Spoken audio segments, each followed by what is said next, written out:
Good morning student. आज आपका एक टॉपिक था पर्यावरण और मानव संबंधों की रूप। पर्यावरण और मानव संबंधों के रूप मतलब forms of man and environment relations. ठीक है, मानव और जो पर्यावरण का संबंध है वो अनेक रूपों में दिखाई पड़ता है। जैसे पहला हो सकता है समायोजन के रूप में, समायोजन, एडजस्टमेंट। ठीक है, कैसे मानव जहाँ पर रहता है वो क्या करता है, वो जो क्षेत्र होता है जहाँ पर वो रहता है वो वहाँ उस क्षेत्र में कुछ प्राकृतिक संसाधन है, तो प्रकृति उसे क्या करती है, कुछ प्राकृतिक संसाधन प्रस्तुत करती है। ठीक है, मानव क्या करता है, यदि उन्हीं दशाओं और संसाधनों के अनुसार अपना व्यवसाय चुनता है तो उसे क्या कहा जा सकता है कि उसने प्रकृति के साथ क्या कर लिया है, समायोजन कर लिया है, एडजस्टमेंट कर लिया है। ठीक है, फॉर एग्जाम्पल लड़की जैसे अपने ससुराल जाती है, ठीक है, अगर उसने अपने आप को उस घर के अनुसार ढाल लिया तो मतलब लड़की ने वहाँ पर एडजस्ट कर लिया है। लेकिन जैसे ही लड़की को लगता है कि नहीं ये काम मैं नहीं कर सकती, मैं अपना थोड़ा सा वो चेंज करना चाहती है, तो वो क्या लगता है कि लड़की तो क्या है भाई, हमारे अनुसार नहीं ढल सकती।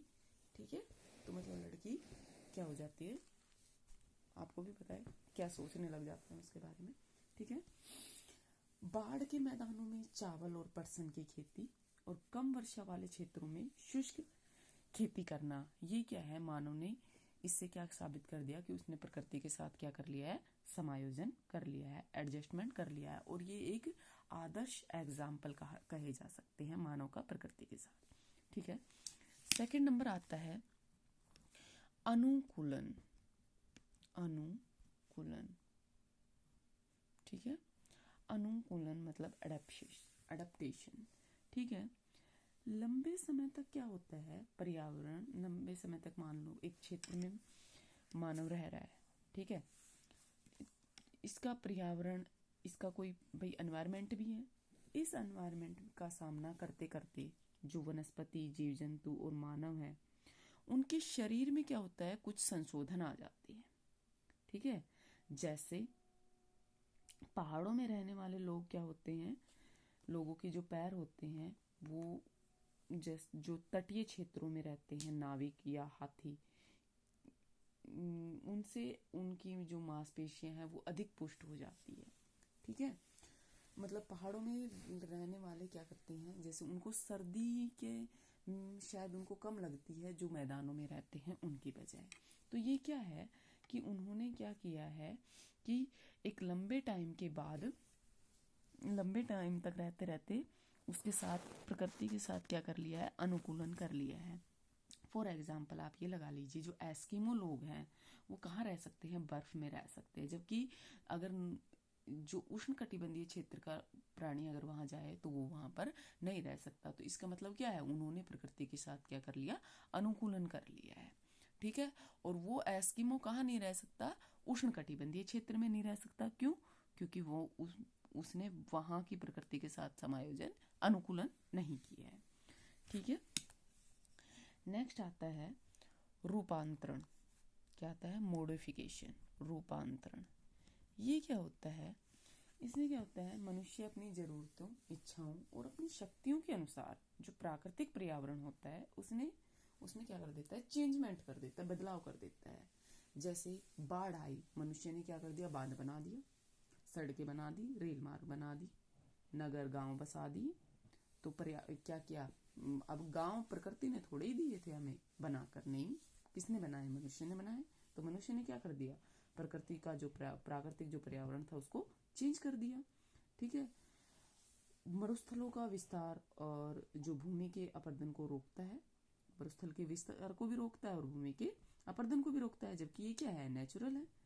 और वर्षा के जल और भूमिगत जल का क्या करता है, दोहन करता है।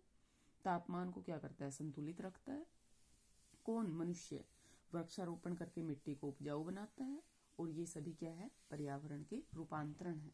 ठीक है, प्रकृति ने ये थोड़ी दिए, मनुष्य ने क्या किए, खुद किए, चेंजमेंट किया है उसने।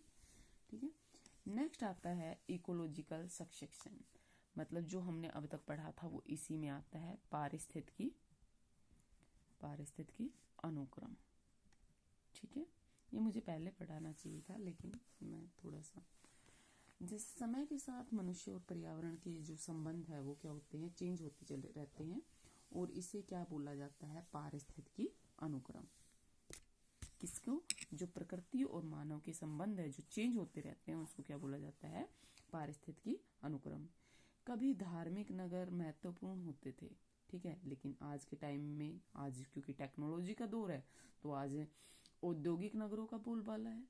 ठीक है, और औद्योगिक क्रांति के समय ग्रेट ब्रिटेन जो है वो महत्वपूर्ण राष्ट्र था, लेकिन आज क्या है, आज टेक्निक के कारण विश्व जो है, जो राजनीति है उसमें जापान छाया हुआ है टेक्नोलॉजी के मामले में। ठीक है, तो जैसे प्रकृति में जल चक्र, नाइट्रोजन चक्र, खनिज चक्र ये सब चलते रहते हैं, उसी तरह से सामाजिक सांस्कृतिक क्षेत्रों में सभ्यताएं, धर्म और राज्य अपना अस्तित्व क्या रहते हैं, खोते रहते हैं और पाते रहते हैं। ठीक है, ये इम्पोर्टेंट था, ये मुझे करवाना था पहले, कोई बात नहीं, आज करवा दिया। ठीक है, थैंक यू।